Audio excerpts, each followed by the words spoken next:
Yeah, and so we're definitely not saying that human experience is not difficult and that it doesn't cause suffering. We know it causes very kind of entrenched suffering for human beings. We've all had difficult experiences, and then we know other people have it rougher. They go through traumatic experiences that imprint very strongly on their mind, and then they carry it forward into their lives, and often they don't know how to help themselves, and other people don't know how to help them either, because they're misperceiving and misunderstanding the nature of that experience. Again, if you think you are the individual mind body, then it makes sense that though that experience somehow damaged you and left its imprint on you and scarred you and traumatized you in some because we feel way. it in the body. We know the body holds emotional patterns and has a template that's conditioned.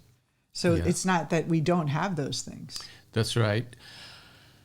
But the misunderstanding is that that's not really who we are. So the approach that we need to take and say that is a more enlightened approach that is in line with the true understanding of what is the nature of our self, the true self in us. The approach that we should take is one of, let's address the emotions and the past experience, no doubt. But let's approach that experience from the right perspective. That it is a temporary experience that your mind is holding on to, because if your mind remembers it, you're more likely to be prepared for it in the future. In other words, it's a good learning strategy. But often, because it's misperceived as a symptom of brokenness, of some damage that occurred in the psyche, then it's treated in that respect. And the individual then starts to believe that that's who they are, that they are this damaged person that was damaged by past experience. And what you're saying is that we don't have, when we look at that, it is a sign of a healthy mind.